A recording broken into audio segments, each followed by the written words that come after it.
तो एक बाबा जी आए, और वो बाबा जी आके बोले महाराज जी आज मेरा पट्टाभिषेक है। पट्टाभिषेक मतलब अब मैं महंत बनने वाला हूं, तो मेरी महंताई में आपको आना है, मुझे चद्दर उड़ाने और प्रसाद पाने। महाराज जी बोले ठीक है, हम कथा कर रहे हैं ठाकुर जी के यहाँ, और फिर इंद्रेश जी हमको लेके आएंगे। महाराज जी ने मुझसे कही इंद्रेश जी कथा पूरी होती है वो महाराज जी के यहाँ जाएंगे, उनका पट्टाभिषेक है। मैंने कहा जी महाराज जी। उस दिन था नंदोत्सव। दोपहर 3 बजे कथा प्रारंभ हुई और रात्रि 1 बजे विश्राम हुई। रात के 1 बज गए। दिसंबर का महीना, भयंकर कोहरा। तो मैं गाड़ी चला रहा, कोहरे में आगे दिखे नहीं, तो मां मलुकपीठ जहां महाराज जी उसके बगल में ही स्थान था, वहीं पर ही वो महंताई हुई थी। तो जैसे हम मलुकपीठ पहुंचे हम 2:30 बजे रात में, कोहरे के कारण। तो 2:30 बजे मैंने कहा महाराज जी अब चलें कक्ष में, आप भी विश्राम। वो नहीं वो महंत जी के यहाँ जाना है। मैंने महाराज जी 2:30 बज रहे हैं रात के। नहीं उन्होंने प्रसाद रखा होगा हमारे लिए। महाराज जी हाथ पकड़ के गोपीनाथ बाजार की गलियों में ले गए, और जहां वो पट्टाभिषेक हुआ द्वार वार सब बंद हैं। महाराज जी खड़े, हम खड़े, 2-3 और लोग खड़े, और महाराज जी बाहर से कह रहे सीताराम, अरे पूरी सब्जी है क्या? मैंने महाराज जी 2:30 बज रहे रात के। महाराज बोले नहीं उन्होंने रखा होगा हमारे लिए, आप थोड़ा गेट खटखटा। हमने खटखटाया, संघ वालों ने और जोर से खटखटाया। एक आए उसने बहुत जोर से खटखटाया, भीतर से बाबा ने दी गालियां। महाराज कौन है रात में आ गया आश्रम में, और ये कोई रात में आने का समय, भागो यहां से। अरे महाराज जी बोले अरे हम आए हैं। बोले कौन हम आए हैं, कौन हम है, तुम्हारा नाम नहीं है कुछ? महाराज जी बोले अरे हम मलुकपीठ वाले महाराज जी आए हैं। तुरंत उन्होंने द्वार खोला। अरे महाराज जी हम तो गलती हो गई, चलो। बोले हमारे लिए पूड़ी बचाई आपने? महाराज जी भंडारा तो सब चट्ट हो गया। बोले कोई बात नहीं, कुछ तो होगा। बोले हाँ महाराज जी कुछ केला रखे। बोले लाओ वही दे दो। वही केला लिए, हमको दिया, खुद लिया, सबने। अब मैं देख करके कहूं, मैंने कहा कितने भोरे, कितने सहज, कितने सरल, कितने सीधे, और ऐसे ही ठाकुर जी को प्रिय होते हैं। जरा सा भी जिसमें एक भाव आ जाता मैं कुछ हूं। क्यों कहते हैं चैतन्य महाप्रभु तृणादपि सुनीचे न, क्यों तृण के समान बन के रहो? क्योंकि ठाकुर जी को वही प्रिय है। अपनी मंडली में ठाकुर जी तब तक नहीं लेंगे जब तक भोंदू नहीं बनोगे, भोरे नहीं बनोगे, सरल नहीं बनोगे, सहजता नहीं आएगी। हमारा भजन थोड़ा बढ़ जाता है, एक दिन पहले से ज्यादा माला कर लेते हैं तो हमको अभिमान हो जाता है। अरे कितनों को तो आज भी हो गया होगा, क्या सुबह 4 बजे उठे हम, प्रभात फेरी में पूरे नाचे गाए चले, इसका भी अहम हो गया होगा कईयों। अहम शून्य कौन है? अहम शून्य ही ठाकुर जी स्वीकार करते हैं, और अहम शून्य बनना है हमारी श्री जी को नाम रटो, हमारी किशोरी जी को जपो। तो भोंदू ने सोची कि महाराज जी तो रोज ही गैया चरावे आते होंगे, मोए ना मिले। दूसरे दिन भोंदू पहुंच गया, गैया सब चल रही थी, भोंदू तो लेके अपनी पोटली और इधर उधर ढूंढने लगो, कहीं श्याम सुंदर मिलेंगे। गुरुजी ने बताया था सांवला भेष है, पीली पीतांबरी पहनते हैं, वैजंती माला पहनी होगी। 1 दिन 2 दिन 3 दिन 4 दिन बीत गए, रोज भोंदू ढूंढता लेकिन ठाकुर जी उसको मिले नहीं। ठाकुर जी को भी दया आ गई, बोले बताओ पूरी दुनिया मंदिर में खोज रही है, जो मुझको वन में ढूंढ रहे है, क्योंकि गुरुजी ने कह दी भांडीर वन में ठाकुर जी गैया चरावे जाम। ठाकुर जी वहां थे नहीं, लेकिन आ गए भोंदू के लिए। तभी भोंदू दिखता है कि महाराज असंख्य गैया, और ऐसी गैया कभी देखी नहीं, अद्भुत गैया, बड़े बड़े सींग उनके गले में, ऐसे मोटे मोटे महाराज, सुंदर नाद करवे वाले, स्वर करवे वाले, बढ़िया सबने कड़ूला पहने हैं, और ऐसी गैया मदमस्त रहती हुई चलती हुई आ रही है। भोंदू खड़ो खड़ो देख रहा, और तभी उन गैयाओं ने किनारों कियो, और मध्य में ही महाराज लकुटी अपने कंधा पे टांगे, वहां पे दोनों हाथ लटकाए, गौ पाग, गौकर्ण पाग। ठाकुर जी गोपाष्टमी के दिन गोकर्ण पाग पहनते हैं। कैसी पाग? हम अपने लाल जी को कभी कभी धराते हैं। उस पाग में क्या होता है कि 2 तो कान निकरिया में, यहाँ पे 2 सींग निकरिया में यहाँ पे, और ऐसे कान आ जाए नीचे, तो वो गोकर्ण पाग। ठाकुर जी गैया की तरह पाग पहने, ऐसी करके पहनेंगे कि 2 सींग निकरिया है और 2 कान यूं लटक गया है। उस दिन ठाकुर जी आभूषण नहीं पहनते। श्रीमद् भागवत जी के वेणु गीत में वर्णन है, ठाकुर जी लोमना को श्रृंगार करें। लोमना कहा है गैया के पैरन ने बांधवे की जो रस्सी होवे दूध काटते समय, वो गैया के पामन की रस्सी को ही ठाकुर जी आभूषण बना के गले में पहने, एक हार के भांति, एक एक अपने हाथ पे बांध लें, कमर पे बांध लें, बाजूबंद पे बांध लें, लोमना को श्रृंगार। आहा, गौरज उड़ उड़ करके ठाकुर जी के अंग पे लग रही, और ठाकुर जी चलते भय भौंदू के पास आ रहे। भौंदू दूर से देख करके आनंदित है, रोए, देखते ही रह गयो ठाकुर जी को। ठाकुर जी बोले, अरे तेरो नाम कहा है? भौंदू तो भूल गयो मेरो नाम कहा है। ठाकुर जी को देखवे लग गयो। बोले मैं आपको छू के देख लूं? बोले हाँ देख ले। ठाकुर जी को स्पर्श करे, त्यों त्यों वाक्य नेत्रन से अविरल अश्रुधार गिरे, शरीर कंपायमान है गयो। ठाकुर जी ने पकड़ो, अरे तू तू तू रो काय को रो, तू कांप काय को रो, मैं कोई हवा थोड़ी हूं। अरे मैं जय जय हूं, अपना नाम बता दे, तू कौन है? भौंदू ने कही मेरो नाम है भौंदू। और जैसे ही वाने कही भौंदू, ठाकुर जी बोले कहा बताई तेने, कहा नाम है तेरो? बोले मेरो नाम है भौंदू। भौंदू सुनते ही ठाकुर जी तो इतनी जोर से हंसते, हंसते हंसते ठाकुर जी गिर गए, लुढ़क गए, पेट पे हाथ धर के ठाकुर जी जोर जोर से हंसे। और फिर उठ के पूछे तेरो नाम क्या है? बोले भौंदू। और फिर सुन के ठाकुर जी हंसे। बोले जय तेरो नाम है? बोले मेरो असली नाम तो कछु और है, पर सब प्रेम तो मुझको भौंदू बुलाम है। ठाकुर जी बोले मेरे घरे लग जा, तेरो नाम इतना सुंदर। अरे भैया तेने इतनी हंसी कराई दी, इतने दिनों बाद मैं आज जोड़ते हंसू, मेरे घरे तो लग जा। भौंदू को वो सब प्रदान कर रहे हैं ठाकुर जी जो उसने कभी सोचा नहीं। रूप माधुरी का दर्शन कर रहा है। एक पद हम गाते हैं, हरि जी हम कब होंगे ब्रजवासी, है ना?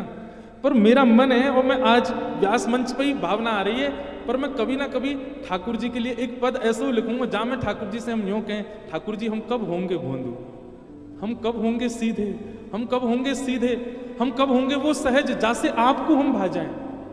ब्रज में बसनो अब कठिन नहीं रह गया, धन के बल पे सब बस रहे हैं ब्रज में जाके, लेकिन ब्रज में जैसे बसने वाले को जैसा स्वभाव होना चाहिए वैसा कोई को नहीं रह गया। ठाकुर जी भौंदू को देख रहे हैं, नेत्रन में हंसी के कारण छोटे छोटे बिंदु आ गए ठाकुर जी के अश्रु के। ठाकुर जी पहुंच रहे हैं और कह रहे हैं अरे बैठ जा भौंदू, आजा। अरे भैया कछु कहते रहो, नाम बहुत जोर को है, कौन ने धरो? बोले मेरे गुरुजी और सब गौशाला के लोग मुकु भौंदू के। ठाकुर जी बोले वाह भैया तेने बड़ा आनंद किया, चल कछु लायो है, चल मुकु कछु पवा दे। भौंदू बोलो आप वही हो ना जिनके बारे में गुरुजी बताते हैं? ठाकुर जी बोले तेरे गुरुजी कौन के बारे में बताऊं, मौका बता, कहा बता मैं तेरे गुरुजी? बोले गुरुजी बता मैं, आप सांवरे सांवरे से हो, मोर मुकुट पहनो, नंद बाबा के लाला हो ना आप? ठाकुर जी बोले हाँ मैं नंद बाबा को लाला हूं। जसोदा जी आपकी मैया है ना? बोले हाँ वो मैया है। अरे हमारे गुरुजी खूब बता मैं आपके बारे में। एक बार आपने मैया की एक मटकी फोड़ दी, मैया ने आपको उखलते बांध दी हो ना? ठाकुर जी बोले हम बे वही हूं मैं। आपने कालिया नाग के ऊपर एक बार नृत्य किया हो ना, जमुना जी ने निकार के? बोले हाँ मैं वही हूं। ठाकुर जी को भी इतना प्रिय लग रहा, कितना भोला है। अब बात ही बनाते रहेगो कछु पवावेगो। बंधु बोला हाँ मैं लाया हूं, 2 रोटी लाया हूं। रोटी खोल करके और महाराज बीच में गुड़ रख दियो, मिर्च रख दी। बोले जय जय जय ही लाया हूं, आप पालो। अरे जे तो बहुत जोर को ला दे। ठाकुर जी महाराज भौंदू की वो रोटी लाई और वहां में गुड़ बीच में चुपड़ लियो और नेक नेक लेकर के ठाकुर जी प्रेम से पान लगे। एक रोटी पा गए, बोले मुझे तो और भूख लग रही है, ला एक और दे दे। भौंदू बोलो जी मेरी है, 2 ही लेके आयो मैं। बोले तो दे दे, कहा जा रहा हो, मैं भूखा रह जाऊंगा फिर। ठाकुर जी कह रहे ना दे दे, चल तू अब मां जाके खा लियो। अच्छा एक काम करो, आधी आधी खा लो। आधी ठाकुर जी को, आधी दही नहीं माने, भौंदू में बेचारो सीधो है। ठाकुर जी तो उसके चिंतन में चले गए, कितना भोला, कितना सीधा, कितना प्यारा। ए भौंदू देख हम भूखे रह गए, हमारी खुराक ज्यादा है। जसोदा मैया ये एक आध रोटी ना है पवावे हमको, सबरी रोटी बना के सामने धर दे, लाला तेरो जितनो मनो पाले, बाकी के सब पूरा परिवार पाले हो। और वही विधा आज भी मंदिरों में प्रसाद की है। पूरी की पूरी कढ़ाई का भोग जाएगा ठाकुर जी के सामने। लाल जी जितनो आपकी रुचि हो आप पाओ, जो बच जाएगा बाकी सब लोग प्रसाद में ले लेंगे। भैया तू हमारे काजे ने ज्यादा सो प्रसाद लियो, हमें भूख ज्यादा लगे। भौंदू बोलो ठीक है जैसे कल ले आऊंगा। और भौंदू भी सहजता से चला ही गया। हम आप होते पकड़ लेते, ठाकुर जी चिपक जाते ठाकुर जी थे, पर यहाँ ठाकुर जी चले गए, भौंदू चलो गए। भौंदू ने किसी को आगे कुछ नहीं बताया। उसको लगा ये सब लोग मिलते ही हैं ठाकुर जी से, मुझे आज पहली बार मिले हैं। गुरुजी इतने अच्छे अच्छे वर्णन ठाकुर जी के करते हैं क्योंकि गुरुजी मिले होंगे उनसे। गुरुजी ने तो प्रत्यक्ष लीला देखी होंगी। मैं ही अभागा हूं, मुझे इतने दिनों बाद दर्शन भये। भौंदू बैठा बैठा आज भी प्रवचन सुनना था और आज नेत्रों से आंसू गिर रहा है। क्यों? क्योंकि प्रवचन में गुरुजी जो सुना रहे हैं उनसे वो देख के मिल के आया है।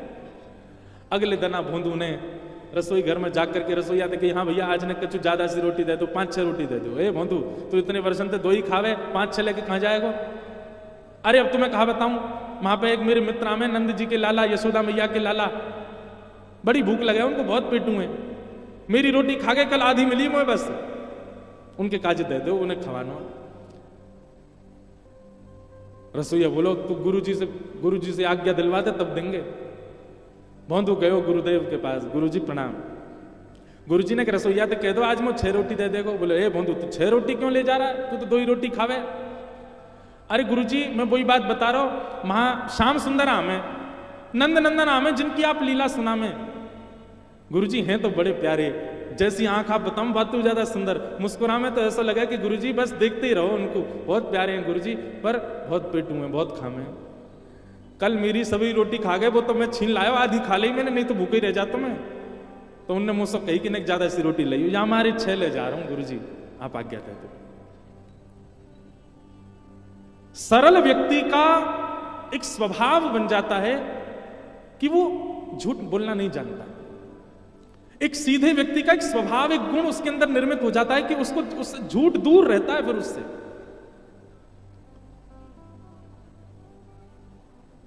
गुरुदेव बोले कोई और बोलता तो मैं नहीं मानता, लेकिन भोंदू झूठ नहीं बोल सकता। भोंदू तू सच में ठाकुर जी से मिला? बोले हाँ गुरुजी, आपकी कृपा से मेरे भाग्य जगह कल में मिला। कैसा स्वरूप था? उसने एक एक अंग का वर्णन किया। नेत्र ऐसे हैं, जब पलक उठती हैं तो ऐसा लगता है, गिरते हैं तो ऐसा लगता है, हंसते हैं तो दांत ऐसे लगते हैं, नासिका ऐसी है उनकी, हाथ गदमदरा से हैं, पाम गदमदरा से, पेट नेक निकरो सो है ठाकुर जी को। और गुरुजी उनमें तो बड़ी सुंदर सुगंधी सी आती रहे, और मैंने तो स्पर्श करके देखो, ऐसा स्पर्श पूरी दुनिया में मैंने आज तक नहीं किया, ऐसा स्पर्श है उनको। उनके पास बैठे ना, गर्मी को बोध ना हो, ऐसी सुंदर शीतल सी हवा सी आती रहे उनमें थे। अरे गुरुजी बड़ा मन लगा उनके संग बैठने में। जैसा जैसा रूप भोंदू वर्णन कर रहा था, गुरुदेव समझ गए कि ये ठाकुर जी से मिलके आए। गुरुदेव बोले भोंदू तो ठाकुर जी को लेके यहां आश्रम आ जाना हमारे, ठाकुर जी से निवेदन कर दे, वो यहां आ जाएंगे। अब भोंदू इस बात पर यह सोच रहा है कि इतने श्रेष्ठ विद्यार्थी आश्रम में, गुरुकुल में, गौशाला में हैं, इनसे गुरुजी ने नहीं कहा ठाकुर जी को लाने के लिए, मुझे आज्ञा दे रहे। ठाकुर जी तो सबसे ही मिलते होंगे, गुरुजी चाहते तो किसी को भी आज्ञा दे देते, पर गुरुजी ने मुझको ही चुना। भोंदू तो सरल सहज इतना भावुक हो गया, बोले गुरुजी मैं लेके आऊं ठाकुर जी को? बोले हाँ तू लेके आ। बोले आप सच में चाहे कि मेरे साथ आवे वो? बोले हाँ तू ही लेके आ उनको। भोंदू बोलो जो आज्ञा गुरुदेव। अब तो इतना आनंद में निमग्न है करके भोंदू पहुंच गयो भांडीर वन। और भांडीर वन आज ने एक विलंब से पहुंचो, ठाकुर जी पहले ही बैठ गए, वहां पहले ही पहुंच के वहां पे इंतजार कर रहे हैं भोंदू को। भोंदू गयो, ठाकुर जी बोले आजा आजा। अरे कहा नाम बताया तेने अपना? बोलो मेरा नाम है भोंदू। ठाकुर जी फिर हंसने लगे, बोले आ तेरा नाम बहुत जोर का भैया, बैठ जा। कैसा है तू? बोले मैं बहुत बढ़िया हूं, आप कैसे हो? बोले रात भर तेरी याद आई मुझे, कल मैंने यशोदा मैया सो कही, नंद बाबा सो कही, सबन को बताई तेरे बारे में। तू आज रोटी लाया? बोले हाँ देखो कितनी सारी लाया हूं। पोटली खोल करके ठाकुर जी के आगे धर दी। ठाकुर जी तो बड़े आनंद में भर गए, और रोटी उठा करके बीच में गुड़ धर के और बाकी पुंगी सी बनाए के ठाकुर जी प्रेम से पान लगे। भोंदू बोलो जय जय ठाकुर जी, आज पहली बार गुरुदेव ने मुझसे कछु काम की कही है, और मैं चाहूं या काम को मैं भली भांति कर दूं। ठाकुर जी बोले कहा काम कहो? बोले गुरु जी मुझसे कह रहे हैं कि तू ठाकुर जी को लेके हमारे आश्रम आ जा।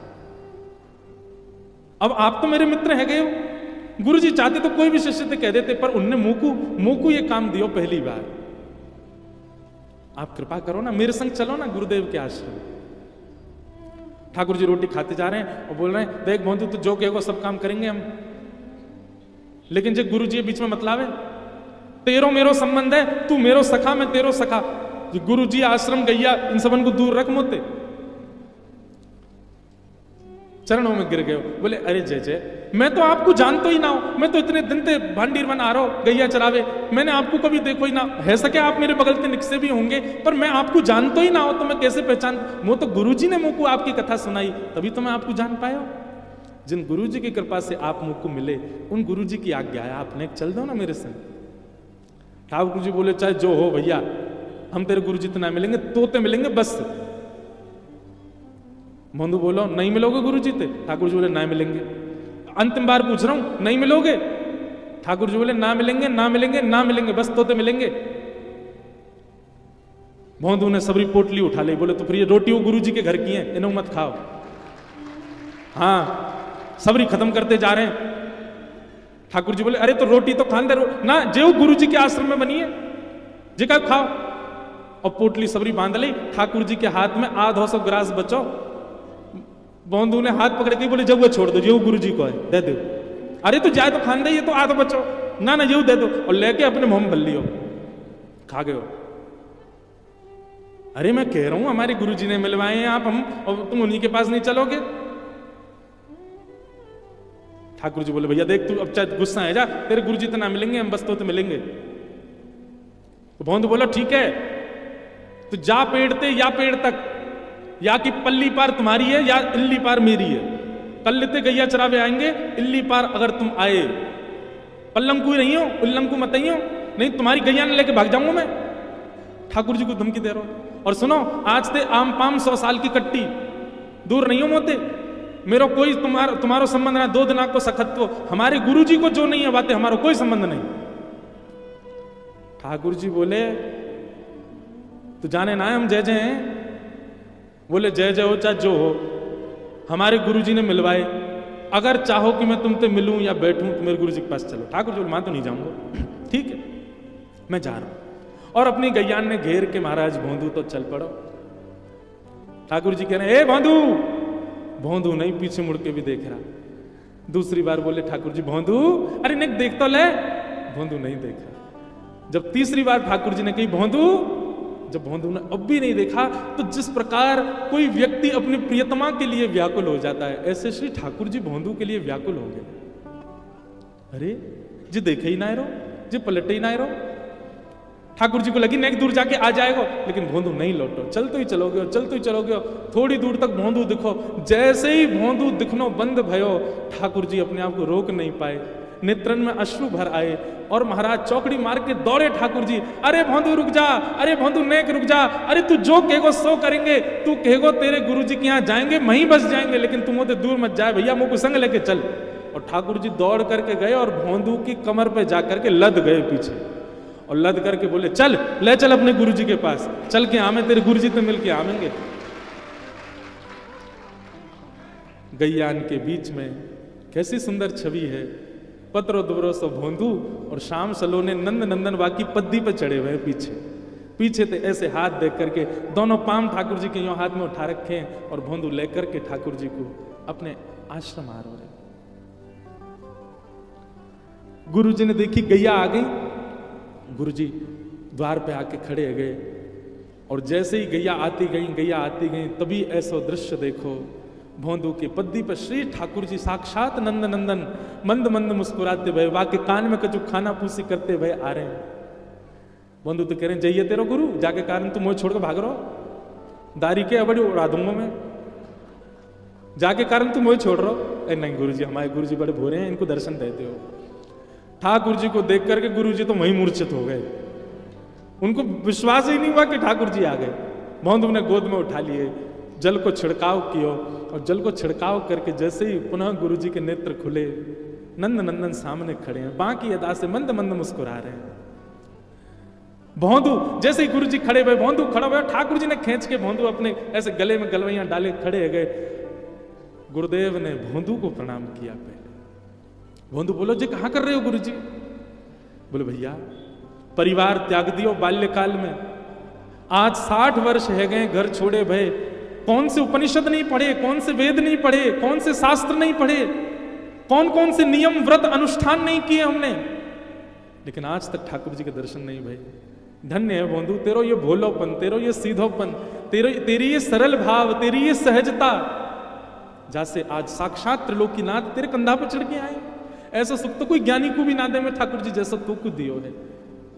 ठाकुर जी के सामने भोंदू को प्रणाम कियो, अंत में ठाकुर जी को प्रणाम कियो। ठाकुर जी बोले गुरुदेव जा भोंदू को हम हमेशा के काजे लेवे आए हैं। और ठाकुर जी ने भोंदू के गले में गलवैयां डाली और देकर के ठाकुर जी अपनी श्रीन कुंज में भोंदू को लेकर के वहां से प्रस्थान कर गए। बोलो भक्तवत्सल भगवान।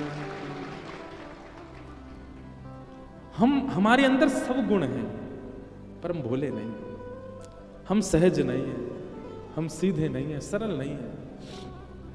का किम कर्म के अवतारश्च धर्म कम शरणम गता। ये 6 प्रश्न हैं, 3 प्रश्नों के उत्तर तो हमने दे ही दिए। 3 प्रश्नों के उत्तर कथा सुनते सुनते आपको मिलेंगे। तत्पश्चात फिर यहाँ सौनकादि ऋषियों को श्री सूत जी महाराज कथा सुना रहे हैं, और कथा सुनाते हुए एक बहुत सुंदर बात कहते हैं, जो कल पूज्य महाराज जी श्लोक बोल रहे थे मंच से। क्या कि सवै पुंसाम परो धर्मो यतो भक्तिर्यदोक्षजे अहैतुक्य प्रतिहता ययात्मा संप्रसीदति धर्मस्वनिष्ठितः पुंसाम विश्वक्सेन कथासु यः नोत्पादये दधिरतिम श्रम एव हि केवलम। बहुत ध्यान पूर्वक सुनो। सभी प्राणी मात्र का परम धर्म क्या है? हम सब जीवात्मा का परम धर्म क्या है? यतो भक्तिर अदोक्षज। बहुत ध्यान से सब लोग इधर देखो, सुनो। अभी 5 बजे 5:30 तक कथा का समय है, खूब ध्यान से सुनो। आज तो कथा हम कर ही नहीं पाए, बहुत कम बोल पाए, ध्यान से सुनो। सभी प्राणी मात्र का धर्म क्या है? परम धर्म क्या है? आत्म कल्याण, अपने देह का कल्याण। वास्तव में हमारा जन्म क्यों हुआ है?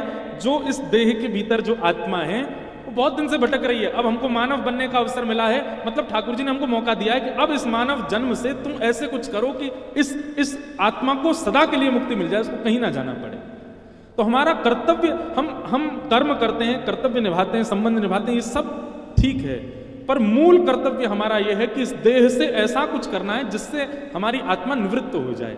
जब भी हमारे प्राण जाए, प्राण सबके जाने हैं, पर वो आत्मा कभी ग्लानि ना करे कि मानव देह में आकर के भी मैंने कुछ नहीं किया। अपनी आत्मा को सद्गति प्रदान करना ये प्रत्येक मानव का कर्तव्य है, और इस कर्तव्य में केवल एक ही सहायक बन सकता है हमारे, क्या? भक्तिर अदोक्षजे, यदो भक्तिर अदोक्षजे। अदोक्षज भगवान श्री कृष्ण का नाम है, अदोक्षज। आज से एक नया नाम बता रहे हैं, बालकों के लिए चाहिए हो तो अदोक्षज।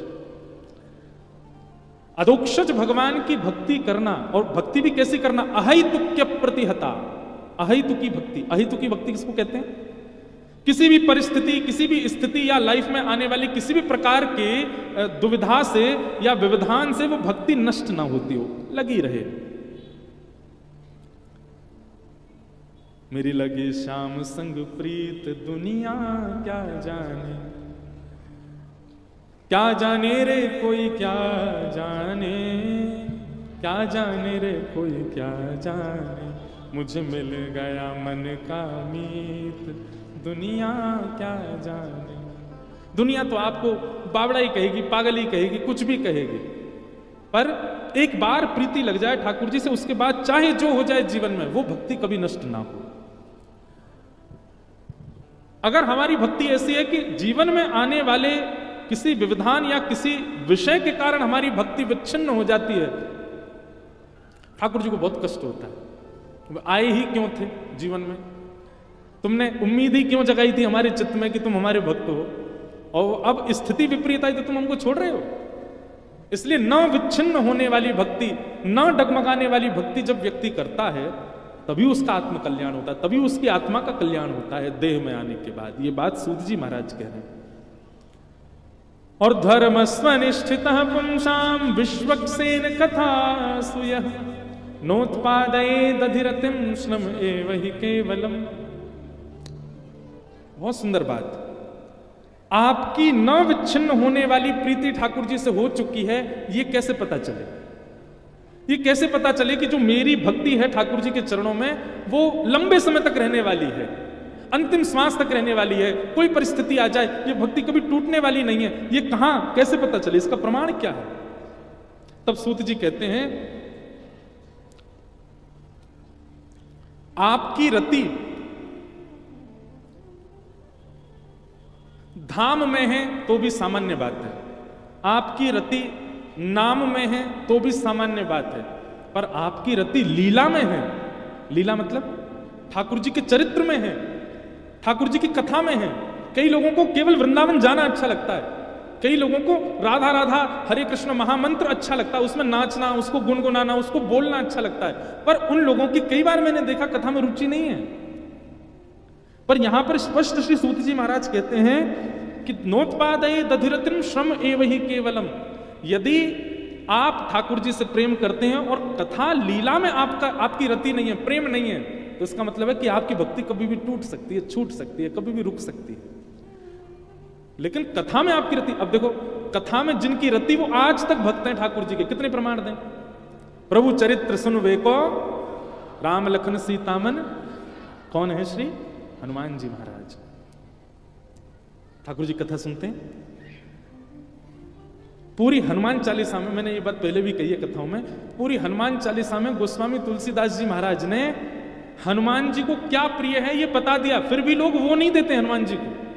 लड्डू का भोग लगाएंगे, अकौआ के पत्तों पर राम राम लिख के चढ़ा देंगे, हनुमान जी के आगे क्या कहते हैं, हनुमान चालीसा हनुमान जी को ही सुनाते हैं, बजरंग बाण सुनाएंगे, जबकि गोस्वामी जी अंकित कर रहे हैं प्रभु चरित्र सुन वेको रसिया।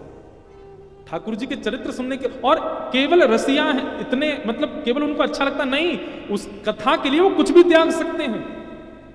हमारे संत जन बताते कि जब भगवान श्री राम साकेत को जा रहे थे, विमान आया लेने के लिए, सब अयोध्यावासियों को लेने के लिए, सब अयोध्यावासी उसमें चढ़ गए, राम जी भी उसमें विराज गए, भरतलाल जी आदि सब। अभी हमारी कथा है राम कथा, हम साल में एक ही राम कथा करते हैं, और वो कथा होगी 24 से 31 दिसंबर रामेश्वरम में।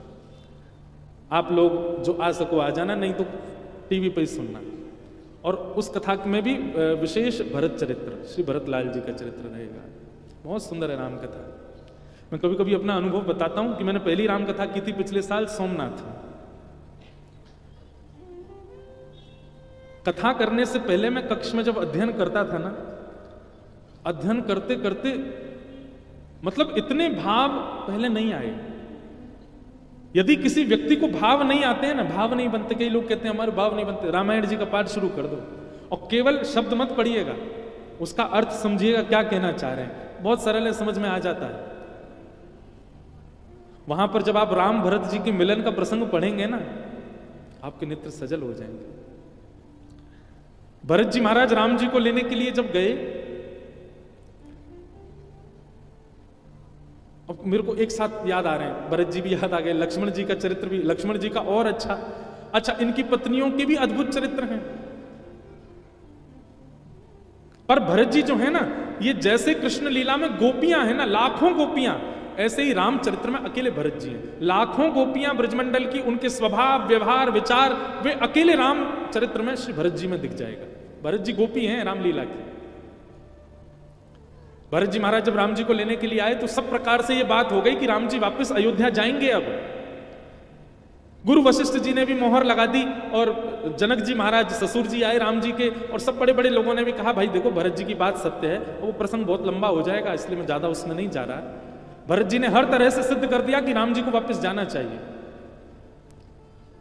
राम जी अपनी शिला जिस पर बैठे थे वहां से उठे और अयोध्या की तरफ जब चलने लगे, सब नाचने लगे, गाने लगे, जय जयकार करने लगे। एक बार को राम जी मुड़ गए अयोध्या की ओर, पर उसी क्षण भरत जी ने जब राम जी को देखा तो राम जी के नेत्र बंद थे और मुखमंडल पर थोड़ी शुष्कता थी। क्यों? राम जी को स्मृति आ रही है आगे मिलने वाले जटायु की, राम जी को स्मृति हो रही है आगे मिलने वाले निषादराज गुह की, राम जी को स्मृति हो रही है आगे मिलने वाली सबरी की, राम जी को स्मृति हो रही है विभीषण की।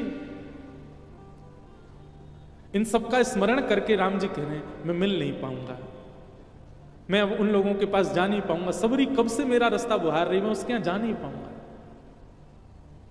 सबरी की भक्ति सामान्य नहीं है। जिस दिन से गुरु आज्ञा करके गए उस दिन से रोज अपने घर के बाहर उस पगडंडी को सजाती हैं सबरी जी। आज राम जी आएंगे, और एक आध साल नहीं, संत जन तो कितने 100 साल बताते हैं कि सबरी जी रोज सजाती हैं कि आज आएंगे, और नित्य उसी उत्साह से कि राम जी आएंगे। राम जी के नेत्र थोड़े थोड़े सजल हो गए, लेकिन सब जय जयकार कर रहे थे, राजा रामचंद्र की जय, अयोध्या नरेश राम जी की जय, दशरथ नंदन राम की जय। लेकिन भरत जी ने जब राम जी का मुखमंडल देखा, तुरंत राम जी के आगे आके खड़े हो गए, रुक जाओ भैया, और घोषणा कर दी क्षमा करें, राम जी अयोध्या नहीं जाएंगे। जो वचन पिताजी को आप देके आए हैं वही आप पूर्ण करो। आप 14 वर्ष वन में ही रहो। मेरा प्रेम ऐसा नहीं है ठाकुर जी कि मैं अपनी जिद के आगे अपने प्रेमी को दुखी करके और फिर उससे प्रेम करूं। ये मेरा प्रेम का स्वभाव नहीं है। तत् सुखे सुखित्वम, आपको जिसमें सुख मिलेगा उसमें मैं सुखी हूं। यदि आपको सुख मिल रहा है वन में जाकर के, आपको पीड़ा हो रही है अयोध्या जाके, तो मैं अयोध्या कैसे ले जा सकता हूं आपको? आपका वन जाने का यदि सुख है तो नाथ आप वन को प्रस्थान करो। मेरे वचन के कारण, मेरे प्रेम के कारण मैं अपने स्वामी को दुखी नहीं कर सकता। भले ही मेरे प्राण बसते हैं आपके रूप में, मैं आपको देखे बगैर एक एक क्षण भी नहीं रह सकता।